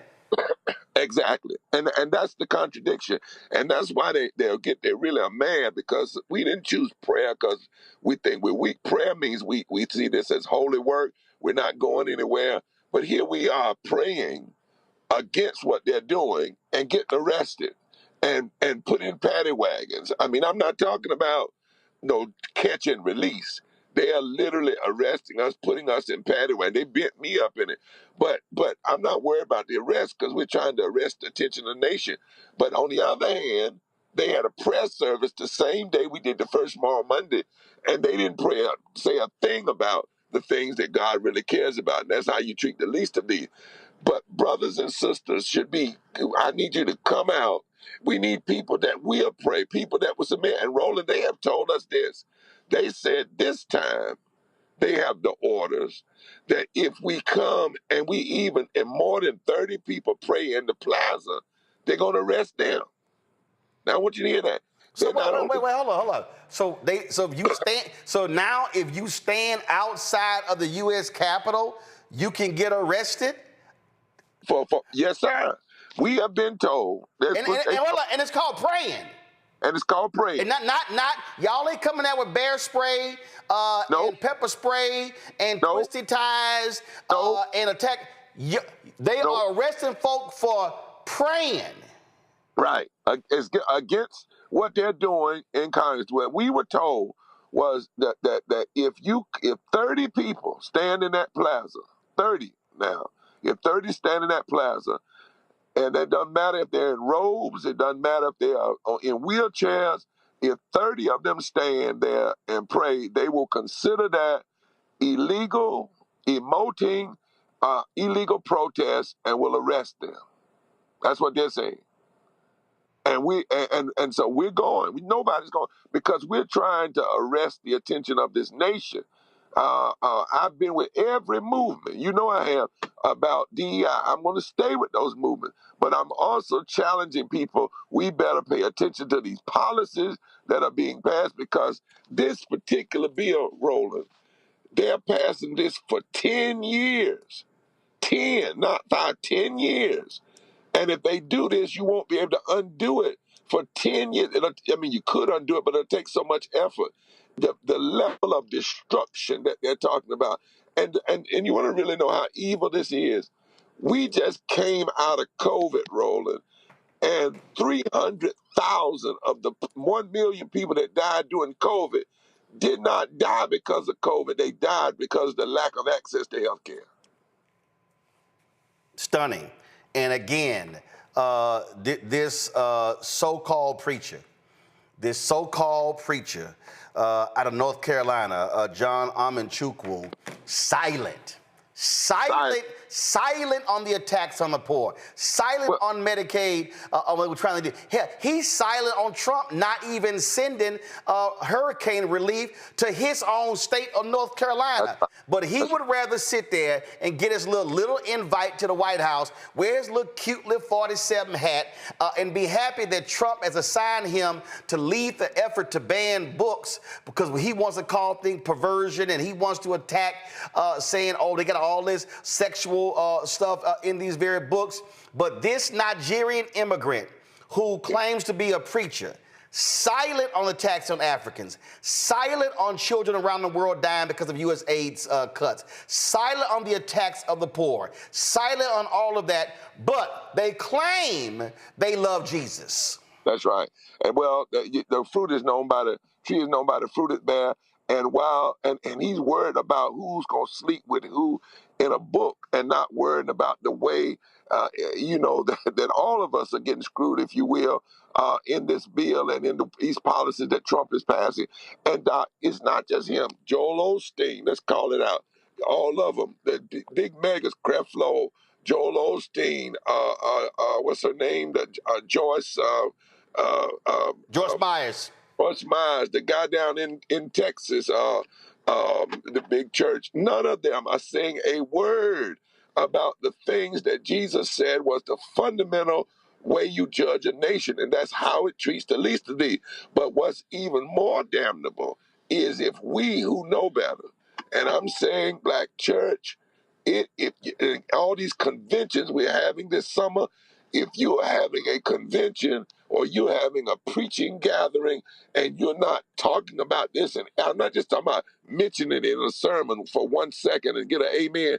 If you got thousands of people gathering and you're not informing them of what's going on and how what's going on is directly opposed to Jesus saying, the Spirit of the Lord has anointed me to preach good news to the poor and healing to the brokenhearted. If you're not dealing with this, then it is a form of theological malpractice to have all these gatherings and not be dealing with what's happening to the people that are sitting right in your pews. All right, Bishop William Barber will be there with you on Monday. More Mondays, folks, beginning at 11 a.m. They'll be gathering at the Lutheran Church. Show the graphic, please. Come on, show the full screen graphic. That's going to be taking place, again, on Monday. Then there'll be 11 a.m. They will march to the Supreme Court for a news conference there where impacted people will be speaking. That's important because we get tired of these rallies where you got politicians running their mouths, but folk who are impacted by these policies will be speaking. And then we'll be covering all of that live right here on the Black Star Network. Bishop, we appreciate it. Thanks a lot. And we're going back to that rotunda and we're going in that plaza. All right. And whatever they do it, but we're not going to stand down. And our cameras will be right there with you. Thanks a lot. Thank you, sir. Appreciate it. I want to go back to my panel here. See, this is the thing that trips me out. That's why I had to call out this little trifling pastor, Eugene, so-called pastor, because I saw his little comments. He was attacking Pastor Jamal Bryant on Twitter for the Target boycott, and so he was running his little mouth. And so then when I responded on Twitter, then the little fool he gonna have more to say about me. And I'm sitting here like, dude, you can try to sit here and call me names all you want to. You could try to sit here and question my manhood. First of all, I don't give a damn about you. I mean, when I say I don't give one damn about you. But here's what I do know. I do know you kiss more Trump ass than Melania. What I do know is that when we look at the impact of policies on people who are hurt, your simple Simon ass don't say nothing. You quiet. You call yourself a... See, I love it how he wants to preach and speak against what he calls perversion of homosexuality and LGBTQ. But he ain't got nothing to say about attacks on the poor. He ain't got nothing to say about policies that are leaving folk starving. He ain't got nothing to say about his own state trying to recover from the hurricane, and Trump said, nah, y'all ain't getting more relief because they elected a Democratic governor. It's amazing how all that other stuff in the Bible, he ain't got nothing to say. But then he want to run his little mouth and try to call somebody sass. Man, you a joke. You a joke. That's what you are. You are an absolute joke. And all you care about are your nice little cute invites to the White House. And that's why I call Negroes like you the help. Listen, and they come in all shapes and sizes, right? At this point, we're over a decade in and dealing with these black MAGA folk that are just like him. They've accomplished nothing. They've done nothing. They've done nothing for the community. But they have everything to say. I'm dealing with somebody on the other side of it. I got what I consider to be a lesbian predator incel that's like literally harassing me on both Clubhouse and Twitter. But is also, guess what? Done nothing for the community, has no accomplishments, has no achievements, nothing actual tangible outside of harassing people that are actually doing things. But when it comes to the real issues, when it comes to real impact, they are nowhere to be found. They have no input. They have no actual action that they could put behind things and show, hey, this is what I tangibly did, and this is what I tangibly produced.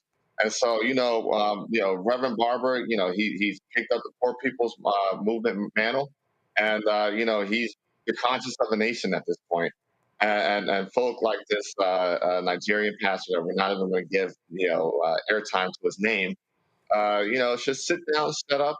I've been telling people, a lot of people at this point, just shut the fuck up, get out the way, and let those that will do, let those that will accomplish, let those that will achieve, let those that want to provide tangible results do it. I bet his jollof rice is trash. Probably. Probably is. Let me.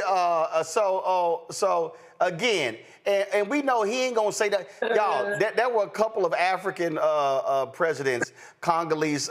What's up, Matt? I don't know. It's just funny. I mean, you're just attacking the man jollof rice. It's hilarious. I'm sorry. Yeah, because more than likely, he hanging around MAGA. He probably preferred meatloaf and unseasoned chicken and raisins and potato salad. That's probably what he's doing because he wants to assimilate. All right, and here's a perfect example. Trump today had a couple of African presidents in the Oval Office, and if y'all want to see stupidity, just sheer stupidity. Just roll this bush. Sir, here we have Ariana, who is from the continent of Africa. She's been a reporter here in the United States for many years, and she has a story to share with the press, with the media, and with these two fantastic leaders who have joined you today. So, Ariana, please. Why don't you come up here and talk so they can see? Sure. That'd be great. Thank you very much. Thank you, Mr. It's a great honor. Thank President Tshisekedi.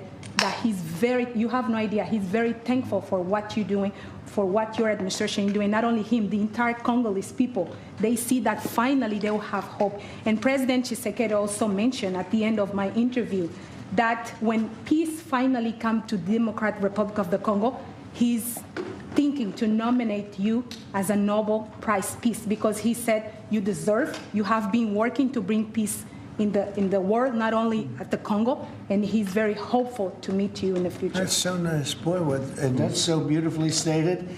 And Caroline said, number one, she did say, and I shouldn't say this because it's politically incorrect, she said, she's beautiful, and you are beautiful.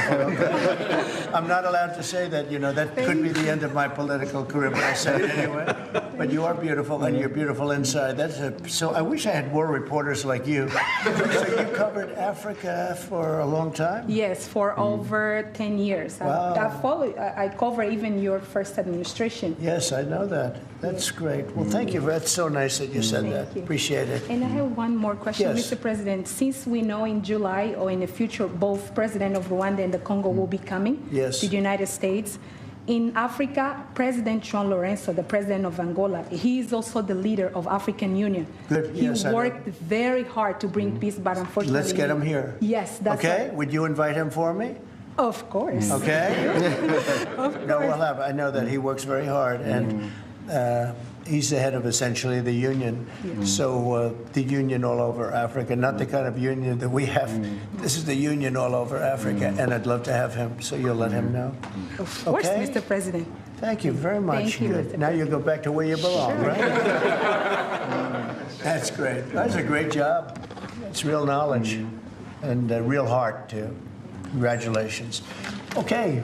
Now, first of all, these are the foreign ministers of both countries, but he's over the union, over all of he don't even know what the hell an African Union is. Y'all, he ain't got no clue what that is. But here's the real deal, okay? I'm about to show y'all, this is really what that's all about. Okay, what Trump was all about, that wasn't about no peace. It was about African minerals. Watch. Exactly. That part. Cobalt, tantalum. So I'm a little out of my league in that one because I didn't know too much about it. I knew one thing. They were going at it for many years and with machetes. It is one of the worst wars that anyone's ever seen. And I just happened to have somebody that was able to get it settled. I mean, just a brilliant person who is very comfortable in that part of the world. It's a very dangerous part of the world. I said, are you uncomfortable there? People are being killed. School children are being raided and killed. And I don't even want to say how, but as viciously as I've ever heard. Are you uncomfortable? No, that's the part of the world that I know. Very comfortable. was able to get them together and sell it. And not only that, we're getting for the United States a lot of the mineral rights from the Congo as part of it. They're so honored to be here. They never thought they'd be coming to, look, this is a very tough part of the world. They never thought, they were just telling me, they never thought they'd ever be coming to the White House, and they're so honored. And so so we couldn't end the war, Michael, because it was right. Let's be sure to snatch the minerals from the Congo.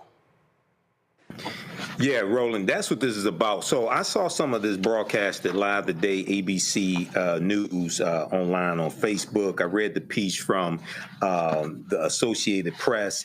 And so this is the height of hypocrisy. And this is the U.S. trying to outflank China when it comes to tapping into the mineral wealth in Africa. And according to the Associated Press, the mostly untapped minerals are estimated to be worth as much as $24 trillion by the U.S. Department of Commerce, their analysis. These are the minerals in the Congo. But notice, okay, if Donald Trump cares so much about African nations, and about 6 million have been killed in this conflict, okay, if he cares so much, why did he revoke the temporary protective status of Cameroonians? Why did he revoke the temporary protective status of Haitians? Okay, why did he allow Elon Musk to kill USAID, and only about $40 billion was spent a year on USAID? And it's estimated by the Boston University model that 300,000 people have died worldwide because of the cuts to USAID. Tens of thousands of them are in Africa. Donald Trump did not announce a refugee program today for the victims for those who have been displaced from the Congo or Rwanda because of the conflict. But what was announced today from the Trump administration is that 1,000 white South Afrikaners are going to come to the U.S. because they're looked at as refugees trying to escape a genocide in South Africa. But 95% of the people killed in South Africa are black South Africans. First of all, a genocide that don't exist. And a genocide doesn't exist. But he's not allowing black South Africans to come here. No, because the operative in a refugee program. Because the operative word is black. And again, and what you have, Matt, you have these African immigrant preachers from North Carolina who don't say nothing as Trump just sit here and dismisses and disrespects African nations. But yeah, this whole thing, it was about the money. Yeah, exactly. And a lot of them are grifters, and they're about their money and their own social, personal influence. But I'm glad you mentioned that, because I read an article in preparation of this today, and even MSNBC, the way they reported it, I mean, they talked about the piece, and they just put a little codicil in there about all of the minerals that were coming from it. And it almost looked like they touted Western investment. And I really found it disgusting, because we know that the real reason they're going in is to raid those minerals. So, I mean, that's all it is. That's all it's about, is money. And these same people who purport to be, religious leaders, and they're just about the dollars in their pocket, I mean, are disgusting. But also, a lot of it's not surprising. White pastors stood in the pulpits and talked about slavery being ordained under God 150 years ago, right? Or 200 years ago. That's no different than what we see. I mean, the truth is, when people are living their true religious or their true moral values, you can differentiate those people from the people who find social capital in purporting to live those values. And that's what we're seeing. And frankly, in both black and white people who are leaning on the teachings of Christ, leaning on doctrinal, teachings, but are not doing the real things like being out and feeding the poor. And in our own state, Roland, Greg Abbott is, touting the legislature's decision, passing the bill to put the 10 Commandments up. But a couple of days later, he removes millions of dollars in SNAP benefits for Texas people who need it. I mean, I don't know how those two things can coexist, but the reality is nobody's calling them out about it. And if they do, it's not the majority voice. It's not the majority West Texas and Republicans who are saying these are not the values we purport to live. It's more about whiteness and about money. That's what it comes down to. Yeah, because they don't actually believe in those values. All right, folks, last story here. We lost a legendary figure. That's right. Vocalist Walter Scott, co-founder of the iconic group The Whispers. passed away at the age of 81. Walter was battling the last 6 months. He was battling cancer, lost that battle with cancer. He and his brother founded the Whispers, and of course we know so many of their hit songs. We know so much about in terms of their singing, and the beat goes on. So many songs, 70s and 80s, you name it, man, they had it going. And so many people remember their music. When they talk about iconic band groups, they certainly talk about the Whispers. Of course, born in Texas, moving to Los Angeles where they grew up. They, of course, just did so many amazing things. And not only that, folks, he missed several performances, and many folks were concerned about that, about them. And last year, I went to, I was in St. Louis for a concert. And in fact, what's interesting is that I went to St. Louis. It was Frankie Beverly and Mays, the OJs, and the Whispers. And I wanted to see my good buddy, Eddie Levert. And I had never met the Whispers. We had them on the show. And again, had never met them. This is a photo that I took. Y'all can bring the music down, please. Thank you. This is a photo I took of them, the twins, after the show. It was great to see them. Of course, like I said, both of them huge fans of this show. We talked for a bit there after they finished their performance, and it was great to chat with them. And of course, they were on stage performing. This is some of that performance right here in St. Louis.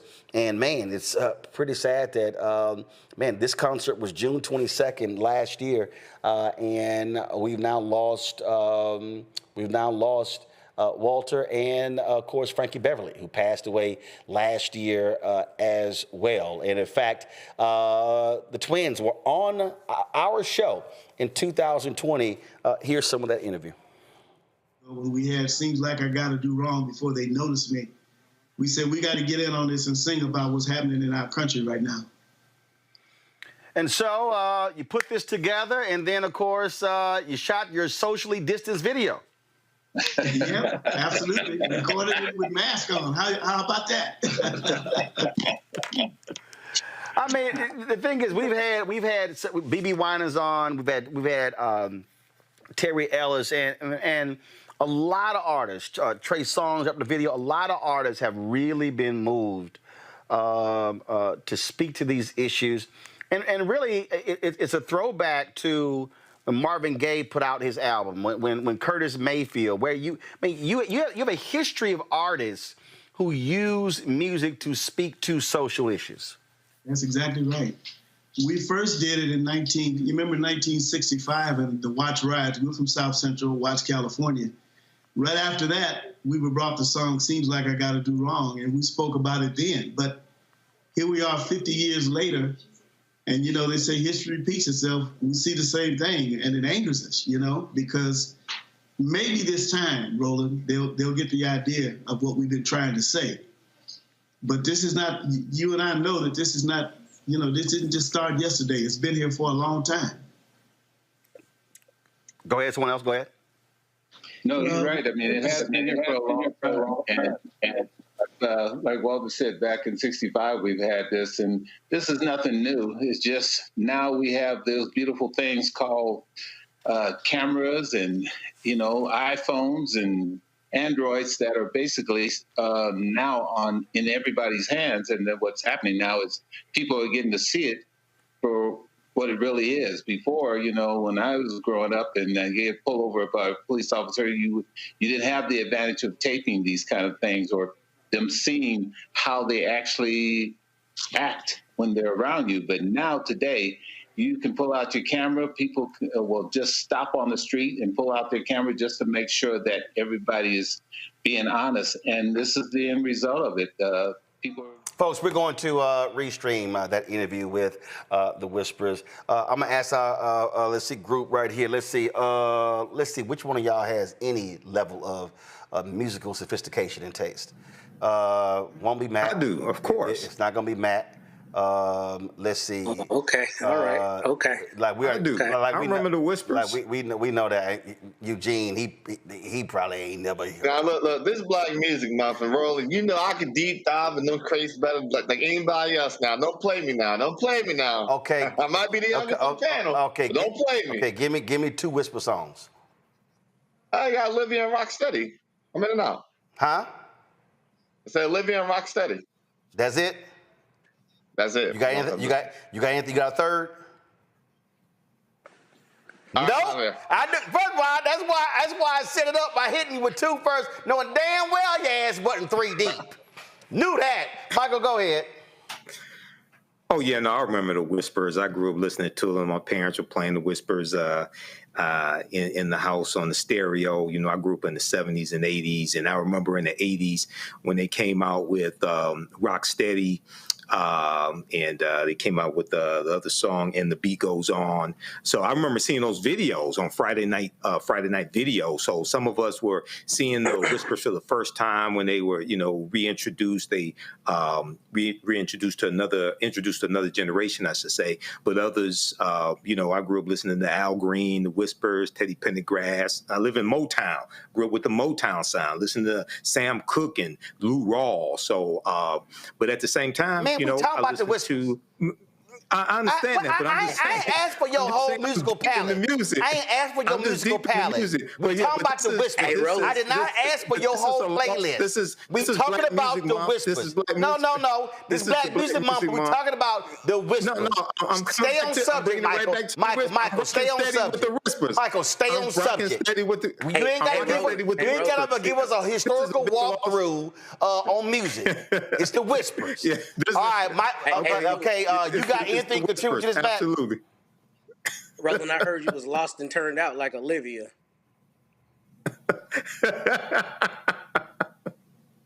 I mean, you feel me? That it? You trying to? Come on, man. I know the Whispers. You trying to show us? I know Confunction. I know. Earth, Wind & Fire, my favorite group. You trying to show us your Google skills? No, come on, man. I know that song. Okay, all right. You know I play, Roland. Come on now. You played what? I played many instruments, several instruments. What? I play keys, I play guitar, I play trumpet, I play bass. Really? We ain't seen seen no evidence of any of that. We ain't seen no. I'm a brother of Phi Mu Alpha Symphonia. I'm a brother of a music fraternity. Oh, let's go. Truth. I mean, you could have been. Yeah. You could have been packing the equipment and being in the fraternity. Oh, here we go. All right. I mean, we ain't seen no evidence of your musical ability. I'm just simply saying. Hey, ask anybody who knows me. They'll tell you. It's all right. We don't know nobody who know you. Well, I guess that's true. I suppose that's true. See, we can't ask nobody. I suppose that's true. Again, folks, condolences go out to the family of Walter Scott. Condolences go out to the Whispers again, one of our iconic groups. And it was great to have them on the show 5 years ago. It was great to finally meet them in person last year. I'm glad I made that trip again, it was the last time I saw Frankie Beverly, first time I've actually met them in person as well. So it was great to be there. All right, folks, that is it for us. Don't forget, so here's the deal. Monday, so let me thank Michael, let me thank Eugene, let me thank so-called musical genius Matt. We appreciate that. I need to see some evidence of these so-called musical skills. So appreciate that. Folks, don't forget, Monday, 11 a.m., we will be live right here on the Black Star Network covering Moral Mondays in D.C. from the Supreme Court and the U.S. Capitol. We will be there, multiple cameras there covering the whole scene. We look forward to that, so we want y'all to tune in as well. Folks, support the work that we do by joining our Bring the Funk fan club. Hold up, before I do that, on Sunday, I am going to be in Detroit. I'm going to be in Detroit on a Sunday, accepting the William Monroe Trotter Award from the NAACP. Now, they have the largest NAACP Freedom Fund dinner in the country. Typically, more than 10,000 people attend that dinner on an annual basis, and so look forward to being there. Be signing some books as well right before. So again, going to be there. Reverend Wendell Anthony, he sent me a photo of some of the honorees there, all the different folks who are going to be honored there. We were going back and forth. It's a crazy busy week. I got to be back. I'm literally leaving first thing in the morning on Monday to get back here to cover the event taking place right here in D.C. But I will be there, Detroit. Look forward to being there. In fact, this is the first time I've actually been back to the dinner. It's funny, they're honoring Reverend Dr. Jeremiah Wright. The last time I was at the dinner was when he keynoted there in 2007. And so look forward to being there. All right, folks, that is it for us. If you want to support the work that we do, join our Bring the Funk fan club. And of course, the goal is to get 20,000 of our fans contributing on average $50 each a year. It's $4.19 a month, 13 cents a day. You support this show and all the other shows on the network. This is the QR code for you want to give via Cash App. Use the Stripe app to do so. This is the QR code. If you're listening, go to RolandMartinUnfiltered.com for the link. Check some money order. Send them to, first of all, make it payable to Roland Martin Unfiltered. Send them to P.O. Box 57196, Washington, D.C., 20037-0196. PayPal, R. Martin Unfiltered. Venmo, RM Unfiltered. Zelle, Roland at RolandSMartin.com. Roland at RolandMartinUnfiltered.com. Download the Black Star Network app, Apple phone, Android phone, Apple TV, Android TV, Roku, Amazon Fire TV, Xbox One, Samsung Smart TV. Be sure to get my book, White Fear, How the Browning of America is Making White Folks Lose Their Minds, available at bookstores nationwide. Get the audio version I read on Audible. You can also, of course, get our gear, Roland Martin Unfiltered, the Black Star Network. And so get our new merchandise, RolandMartin.creator-spring.com. If you bought gear you have not gotten it, be sure to hit us up so we can help you get that. Also, of course, shop the black-owned products that we have. You see them on our table right here. Of course, black-owned toilet paper. We've got barbecue sauce, other items. We got coffee, all that sort of stuff. And so we should have a tight shot of that, y'all. We should do that every day, a tight shot of our stuff. So, again, get the products.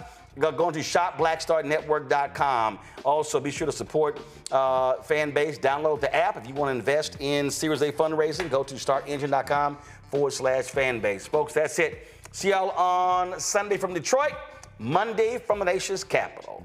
Until then, have a fabulous, fabulous weekend. Holla! Oh, we always end the show, of course, with our donors. So we're going to run the donors, and then we're going to go to Truth Talks. Go.